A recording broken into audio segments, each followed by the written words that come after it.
The untold story, my business, my brother, my regret. The air smelled of damp earth and diesel the day I drove back to Willow Creek. The fields, once a patchwork of green and gold, were gone, replaced by a sprawling industrial park, rows of gray warehouses glinting under the October sun. I parked my rental car on the shoulder of Highway 17, stepped out, and stared at the sign, Crestview Industrial Complex. My chest tightened. This was our land, our family's land, and I had sold it. I was 45 now, gray creeping into my temples, my life a comfortable blur of boardrooms and business class flights.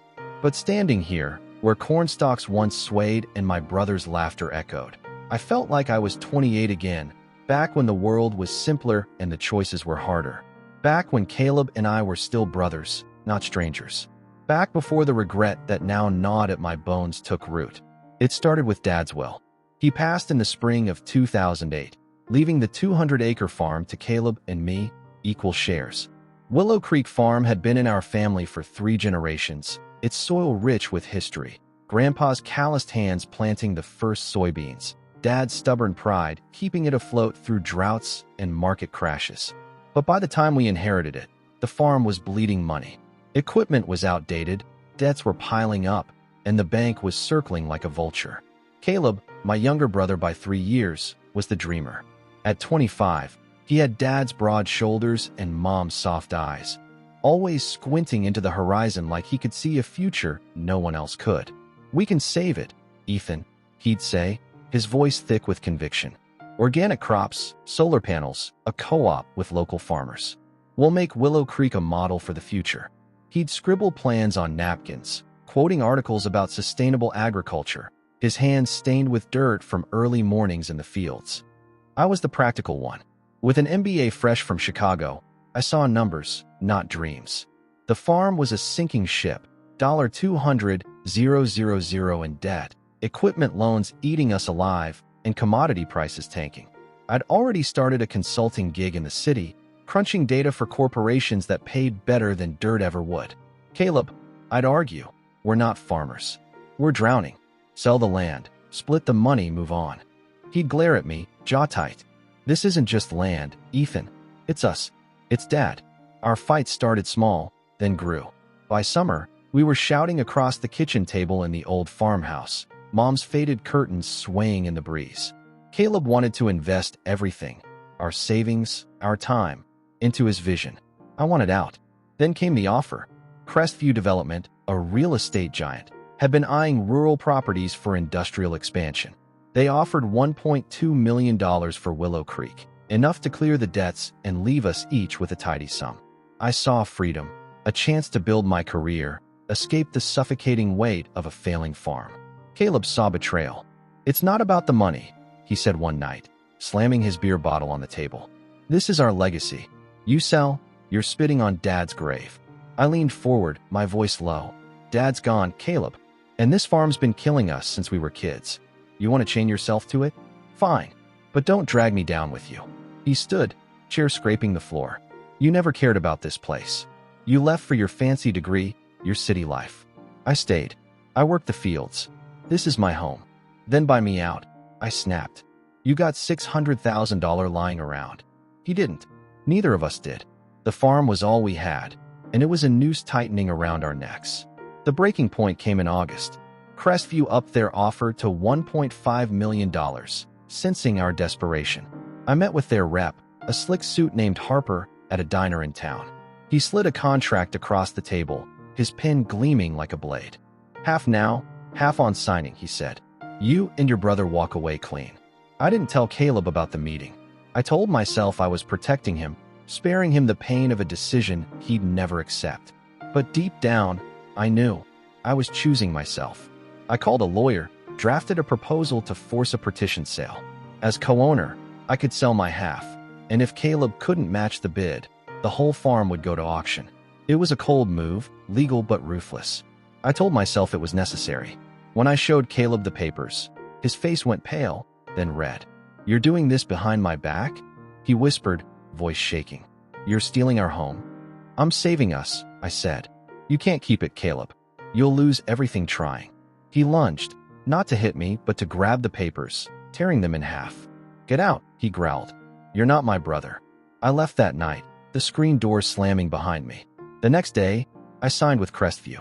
The farm went to auction a month later. Caleb fought it in court, but he had no money, no leverage. The gavel fell, and Willow Creek was gone. I got my $750,000, paid off my share of the debts, and moved to Chicago permanently. Caleb took his half and disappeared. I heard he bought a small plot upstate, still chasing his sustainable dream. We didn't speak again. Guilt. My share of the sale funded my consulting firm, which grew into a mid-sized enterprise by 2015. I bought a condo in Lincoln Park, married a marketing exec named Lauren, drove a Tesla. Success felt good, clean. But at night, when the city's hum faded, I'd see Caleb's face, those soft eyes burning with betrayal. I'd hear his voice, "You're not my brother." I told myself he was fine. He was stubborn, resourceful. He'd land on his feet. But I never called to check. I never wrote. I let the silence grow, a wall I couldn't climb. Then, last month, I got the letter. Handwritten, smudged with dirt. It came from a rural address in upstate New York. Caleb's scrawl was unmistakable, though shakier than I remembered. "Ethan, I'm dying. Cancer. Docs say 6 months, maybe less. I don't want your pity. I want you to see what I built. Come to the farm. You owe me that. Caleb." No apology, no warmth. Just a demand. I sat at my desk, the city skyline glittering outside, and felt the world tilt. Caleb was 42. Too young to die. Too young for regrets to be final. Lauren urged me to go. "You'll hate yourself if you don't," she said, her hand on mine. She was right. I booked a flight to Albany, rented a car, and drove to the address. But first, I stopped at Willow Creek. I needed to see what I'd done. The industrial park was a scar on the landscape. Warehouses stretched for acres, their metal roofs reflecting the sun like a mockery of the fields they replaced. A chain-link fence blocked the old access road where Caleb and I used to race bikes, our laughter drowning out the cicadas. I stood there, my loafers sinking into the gravel, and felt a hollow ache. This was my choice, my victory. I drove onto Caleb's place, a 20-acre plot nestled in the Adirondack foothills. The road was unpaved, winding through pines until I reached a clearing. There it was, a small farmhouse, weathered but sturdy, surrounded by neat rows of vegetables, solar panels glinting in the sun, and a windmill spinning lazily. A sign read Willow Creek Co-op. My heart stuttered. He'd named it after our farm. Caleb was on the porch, thinner than I remembered, his face gaunt, but his eyes still fierce.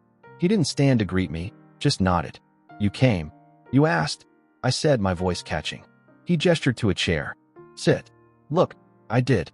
The land was alive. Tomato plants heavy with fruit, beehives humming, a greenhouse glowing in the distance. A few workers, locals by their accents, moved between rows, laughing as they harvested. It was everything Caleb had dreamed of back in 2008. Small but thriving. Real. "You did it," I said, almost a whisper. "Took everything I had," he replied. "Your money helped." His tone was sharp, but not cruel. "Bought this place with my half. Built it from nothing." I swallowed, the guilt rising. "Caleb, I don't." He held up a hand. "I didn't ask you here for apologies. I want you to understand." We sat in silence, the wind carrying the scent of soil and time. He told me about the co-op, how he'd partnered with local farmers, shared resources, taught kids about sustainable growing. He'd turned his half of the sale into something lasting, something Dad would have been proud of. I'd turned mine into a glass office and a life I barely recognized. "Why didn't you call?" I asked finally. "All these years." He looked away. "You chose your path. I chose mine. Didn't see the point in begging. I wanted to argue, to say I'd been wrong, that I'd trade every dollar to undo that day in 2008.